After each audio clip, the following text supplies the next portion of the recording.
يعني يقال ان في جروب في اتحادي سيحاول تملك نادي الاتحاد في الفتره القادمه، الله اعلم متى. في جروب اتحادي تحت مظله شركه، احد الشركات في جروب اتحادي موجود. النصر والاهلي من سيملكها في الفتره القادمه. الكل يعلم ان النصر يملك 20% منها رونالدو. اقول تخيل ان النصر يكون التملك الكبير كامل من رونالدو. تخيل، انا لا اعطي رايي ولا معلومه، اقول لك تخيل النادي النصر يملك رونالدو في الفتره القادمه.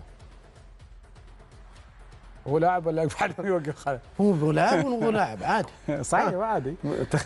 بالعكس خالد، ممكن انا مع والله ان في مستثمر اجنبي يدخل، بالعكس يعمل حراك كبير في خاصه الانديه الكبيره. ترى الدوري الانجليزي اللي حركوه مستثمرين الاجانب، صحيح، مش الانجليز خالد. هم اللي جذبوا الخبرات الاجنبيه، المدربين الاسبان والبرتغاليين والمدراء الكويسين. ترى فعليا يملك 20% من نادي النصر الحالي، باقي 80% ممكن يشتريها ويملك نادي النصر. لا معلومه اول مره صراحه معلومه.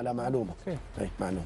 بالعكس، بدايه انا اعتقد المستثمرين الاجانب ان يدخلون، اعتقد ان وهذا الهدف ابو الوليد. ترى الهدف من المشروع، من اهدافه انه خلاص تخصخص الانديه ويكون يعني الملاك القائمين فيها عندهم الملاءه والقدره الماليه على التسويق، على الدعايه، على الرعايه، خاصه اذا ملك النادي واحد زي رونالدو يعني. اكيد عنده براندات هو عالميه. ترى جالس نتخيل وليس الفائده وين؟ تدري الفائده وين؟ للانديه الثانيه الصغيره.